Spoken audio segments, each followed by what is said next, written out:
Olá, 2022 promete ser um ano intenso e de muitas mudanças quando o assunto é eleições. No caso da representação social, a pergunta a se fazer é por que o negro brasileiro não está devidamente representado na política.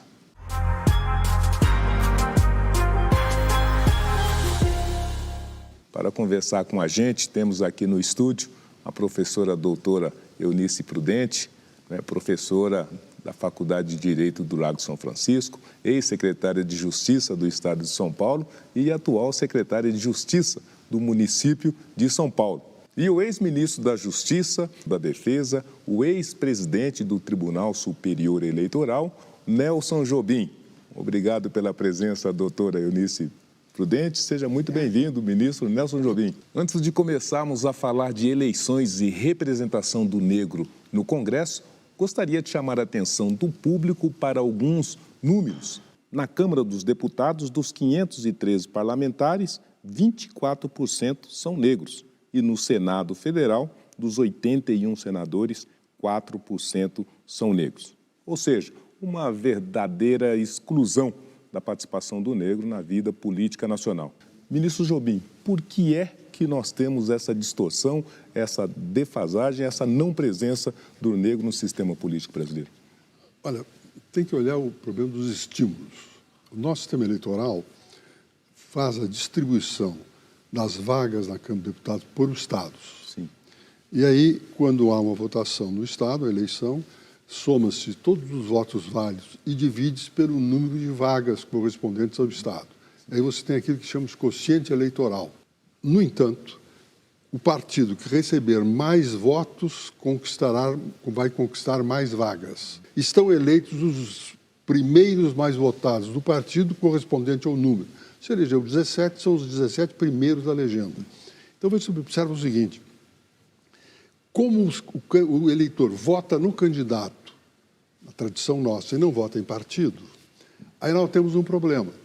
Os diretores, enfim, a burocracia do partido precisa obter candidatos que produzam votos, para que esses votos representem uma conquista de maior número de vagas. Então, mas, professora Eunice, o ministro está dizendo que nós temos um problema, né? E o problema Realmente. final, ainda que consideremos o consciente, consideremos a escolha, ou ao fim o que temos é a não presença do negro. Concordo plenamente com o ministro Jobim, porque realmente esse sistema eleitoral proporcional não está proporcionando realmente uma democracia entre nós. Na própria burocracia do partido, nós já sentimos a falta da diversidade. Observem como eles procuram artistas muito populares, queridos, esportistas, e levam para os seus partidos. Aí produzem um número significativo de votos. Então, esse sistema eleitoral proporcional precisa de todos os cidadãos,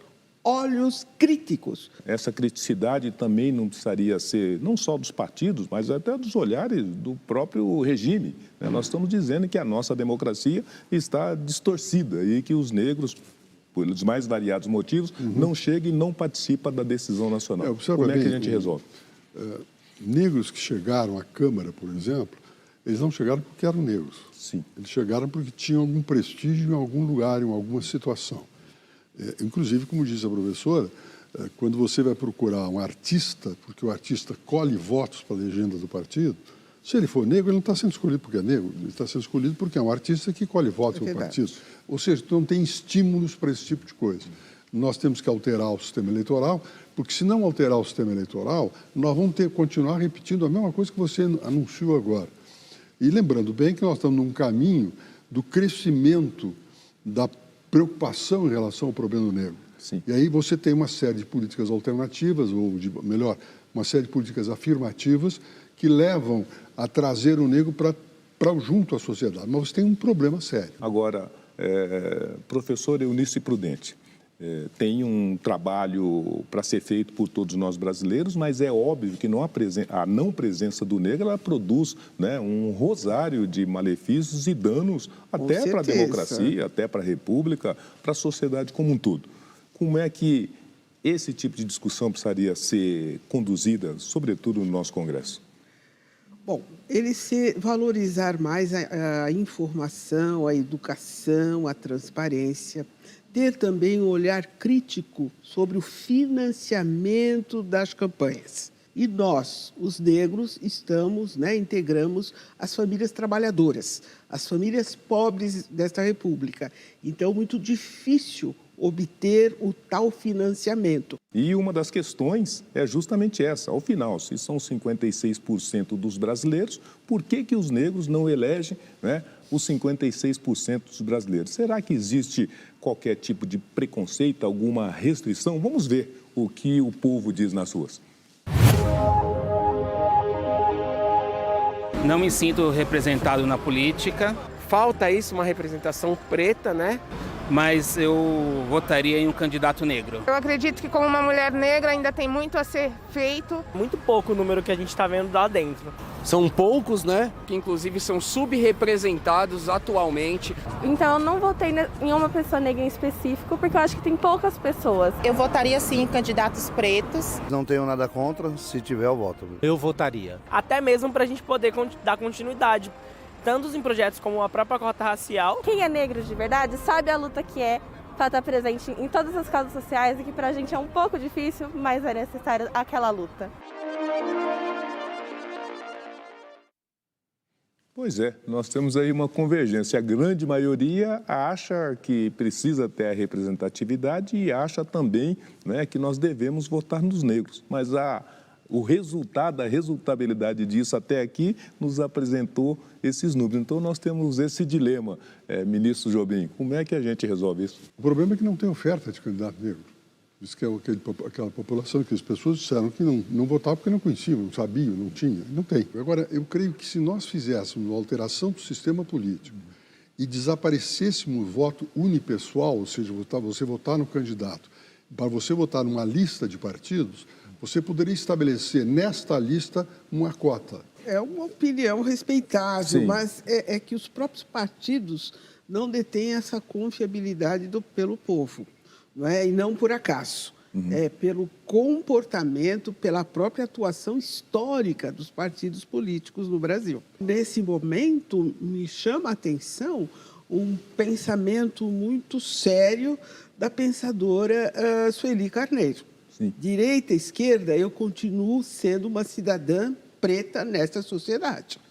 Então, realmente, os partidos políticos não têm demonstrado esse interesse de integração, e de respeito à própria diversidade. E quando são obrigados pela própria lei, como notamos na eleição anterior, vejam o que ocorreu com candidaturas femininas, por exemplo. Mas, professor, ainda retornando àquele item da nossa discussão, a senhora acredita que negro não vote em negro?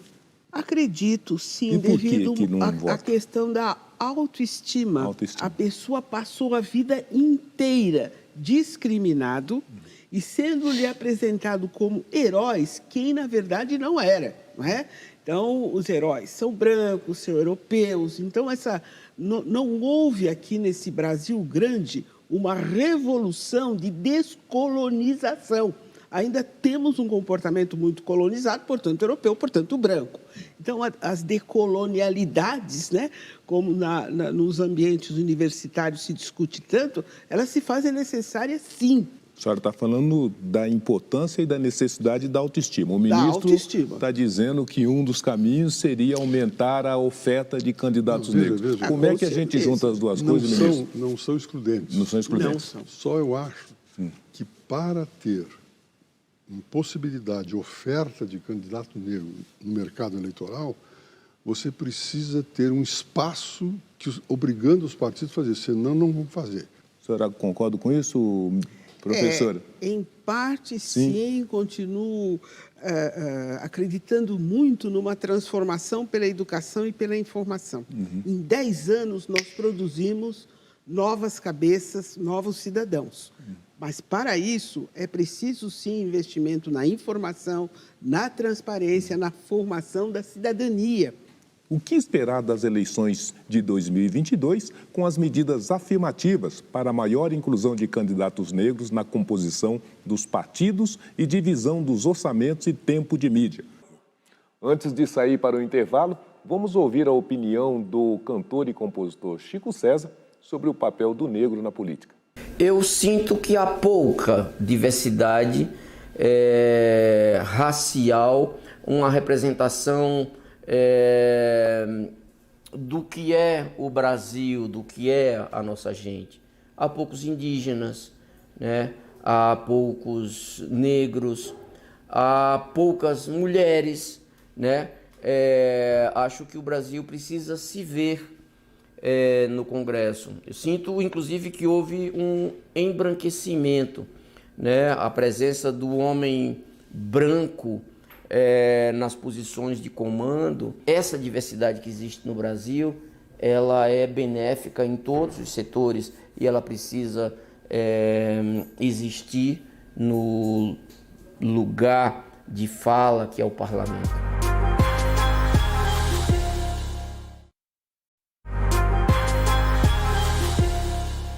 De volta com o programa Negros em Foco, hoje nós estamos debatendo o tema qual o papel do negro na política brasileira. Aqui no estúdio nós estamos recebendo a professora doutora e secretária de Justiça do município de São Paulo, a professora Eunice Prudente. E o ex-ministro da Justiça, da Defesa, o ex-presidente do Tribunal Superior Eleitoral, Nelson Jobim. Doutora Eunice, ministro Jobim, as eleições de 2022 serão um palco de mudanças no sistema eleitoral. Vamos entender um pouco mais sobre elas? 2022 terá a primeira eleição geral com cotas raciais, acompanhando as já existentes cotas de gênero. Os partidos terão que destinar recursos do fundo eleitoral de maneira proporcional à quantidade de candidatos negros e brancos. O tempo de propaganda eleitoral gratuita na TV e no rádio também deverá ser proporcional ao total de candidatos negros e brancos na sigla. Doutor Eunice, ministro Jobim, atualmente os negros votam em brancos, né, mas essas novas regras que estão sendo estruturadas, as medidas afirmativas, deverão resolver um dos problemas que nós estamos debatendo. Nós estamos falando do papel das instituições.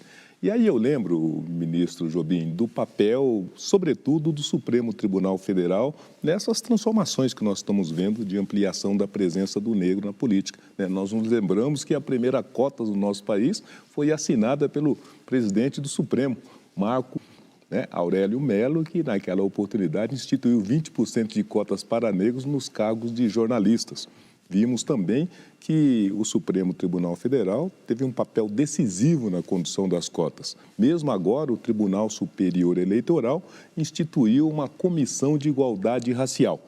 Então, me parece que esse conjunto de coisas ajuda a gente a dar um salto para o futuro. O senhor foi presidente do Tribunal Superior Eleitoral. Naquela época não era possível, não tínhamos ambiente para conduzir dessa maneira e nessa direção? Naquele momento, nós não tínhamos ainda a discussão de cotas e não tínhamos ainda estrutura para isso. Começou a se preocupar com isso através da decisão do Marco Aurélio, que começou a empurrar isso para frente. Sim. E depois veio o Lewandowski, enfim.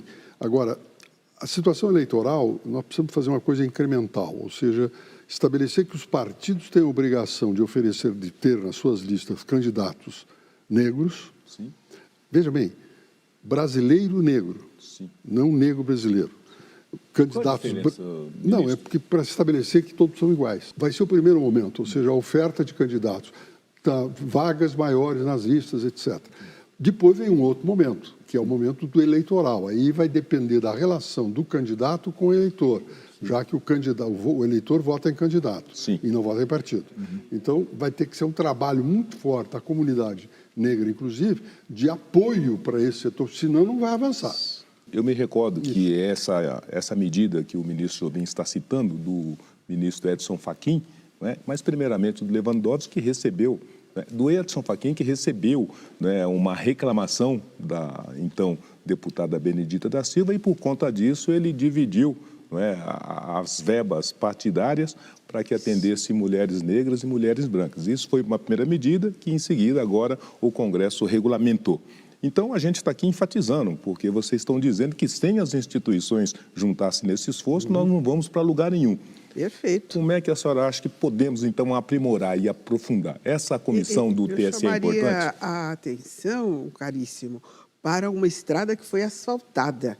Mas agora precisamos, né, investir, cuidar da formação das próprias lideranças, né, populares, e todos os eleitores, e sobretudo os jovens, vejam, há adolescentes votando.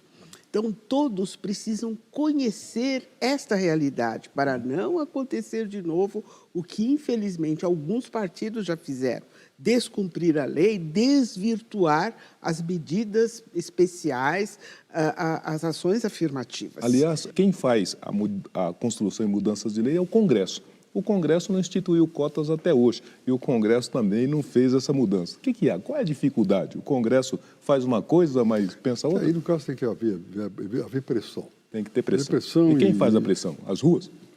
As ruas, mas aí tem que ser as próprias entidades, ou seja, as próprias associações, porque falar pressão da rua é muito abstrato. E a rua aqui são divididas em 27 estados, né? Sim. Ou entidades federais. Aí não dá para pensar de que porque as eleições são estaduais, vejam bem. A única eleição nacional é a eleição para presidente da República. Sim. O resto tudo é eleições nos estados, Senado, Câmara, governador, etc, etc. Então tem que haver um movimento, digamos, de apoio a exatamente esses candidatos negros. Senão vai acabar acontecendo o que ela disse. Vamos cumprir? Cumprimos. Bota lá o número X e... na hora de dar espaço na televisão, dar espaço para ir no comício, dar espaço para isso, começam a segurar. Vamos ouvir o que nos disse Pedro Borges, jornalista fundador do Alma Preta, sobre a representatividade do negro na política. Eu não me sinto representado por essa conjuntura, por essa formação do legislativo e nem do executivo brasileiro. Para além da gente ter uma baixa representatividade de pessoas negras, a gente vê uma total ausência de um projeto político que tente pôr um fim às desigualdades sociais, raciais e de gênero do nosso país, que ao fim transformem a realidade brasileira para aquilo que a gente quer: uma sociedade mais justa, igualitária e que não tenha o racismo e toda essa opressão sobre a população negra. Professora, e quem é que vai fazer então essa pressão? As lideranças. As lideranças. Mas os negros de novo? É isso aí. Os negros. E os brancos? Não tem que fazer parte desse esforço? O racismo é estrutural e é política, e nós precisamos de todos. Sim. Né? Então, muito importante e temos lideranças brancas compromissadas com direitos humanos e tal, atuando conosco. Não há dúvida, mas será principalmente o movimento negro, com a presença significativa das mulheres negras, né? Bastante atuantes. E dentro disso, uma das medidas importantes, que ao mesmo tempo confirma e desconfirma essa inação, né, das instituições, é essa legislação, então, que disponibiliza, né, para o partido que estimular a candidatura negra um acesso em dobro ao fundo partidário. É uma boa medida? É uma boa medida, tem que ser todas essas medidas que importam em dar mais espaço, são importantes. Sim. Agora, como disse a professora, a doutora Eunice, se o movimento negro não se mexer, não pensem não que movimentos brancos vão fazer isso. Não vão. O que tem sido o movimento negro, ele tem sido um grande construtor de cidadanias. Nunca se ouviu do movimento negro qualquer atitude, qualquer provocação, qualquer ato violento, muito pelo contrário, né? Como começamos lá nos idos de 80, criminalização da discriminação racial, mas depois vieram a construção das políticas de ações afirmativas. Veja, né, o encontro de Durban, o quanto o movimento negro esteve ali, de todo o mundo, né?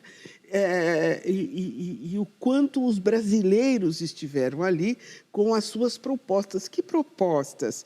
Não é?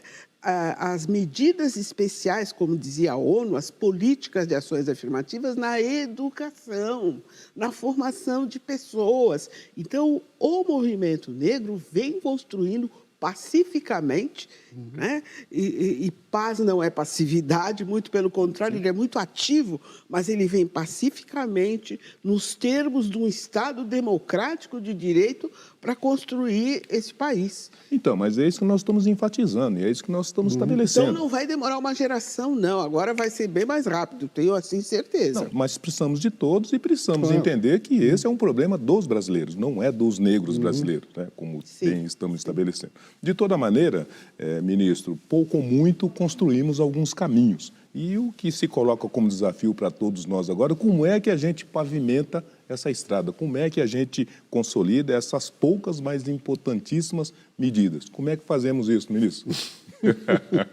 É a pergunta do milhão? Isso aí tudo é um processo, né? E nesse processo você vai aprendendo os mecanismos mais eficazes para produzir resultados. Eu creio que temos que agir.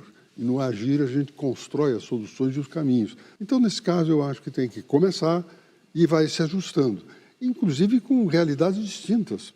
Por exemplo, você não vai pensar que a realidade do negro na Bahia é igual à realidade do negro no Rio Grande do Sul. Logo, o tratamento tem que ser de acordo com, digamos, o universo do universo que o assunto vai ser conduzido. O diálogo trazendo, sim, todos para essa discussão. E aí não há discussão fora do Estado democrático de direito. Então, o que todos nós brasileiros, temos que estar muito unidos, né? é afastando qualquer fascismo, qualquer ditadura. Porque só no Estado democrático de direito nós vamos conseguir esse congraçamento, essa atuação das ruas, que hoje essa liberdade de expressão via as redes e tal, para que o movimento negro atue e possa chamar a atenção de outros. Não tem receita, é o diálogo mesmo, muito diálogo e transparência, e informação. Agora, ministro, tem uma contradição que a gente não se debruçou para entender, porque nós estamos dizendo que as instituições são importantes, nós estamos dizendo que os partidos políticos são a priori refratários a essa agenda de inclusão dos negros, e nós estamos dizendo que, ao final, esses partidos políticos e esse Congresso entregou cotas desde as universidades para negros, passando pelo próprio Poder Judiciário e até nas Forças Armadas. Então, como é que foi possível fazer uma intervenção dessa amplitude e profundidade com um Congresso reativo e a gente não consegue avançar para colocar os negros dentro das estruturas dos partidos? Vejam, agora há pouco começou o processo de inclusão de negros na área partidária. Sim. Ou seja, isso tudo é consequência, inclusive, da inclusão em outros aspectos. Mas o problema tem que avançar e o movimento negro tem que apoiar para conseguir alguma coisa que é vital para os partidos, é que os negros possam produzir votos. Com certeza. Chegou o momento mais importante, né, da nossa festa da cidadania, o momento do voto. E o voto pode ser efetivamente a ferramenta de fazer mudanças. A senhora acredita, professora Eunice Prudente, que o voto pode ajudar a consolidar essa agenda que é tão importante para nós brasileiros? Sempre acreditei muito no voto, né? E acho que é uma forma de participação política muito respeitável, principalmente nesse momento em que os movimentos sociais, em especial o movimento negro, está preparando esse novo momento, eu acredito. Ministro Jobim, estamos no caminho certo? É caminhar, não parar. Se parou, volta tudo para trás. Tem que caminhar e ir se ajustando aos problemas que vão surgindo, na medida que vão surgindo. Lembre-se que o processo democrático é um processo de criação de consensos. E o consenso só se dá pelo diálogo. Muitíssimo obrigado pela presença, professora Eunice Prudente. Acho que a honra é nossa. Muito obrigada. Obrigadíssimo, ministro Jobim. Muito obrigado, foi bom te rever. E para vocês aí de casa, Negros em Foco volta semana que vem, aqui na TV Cultura.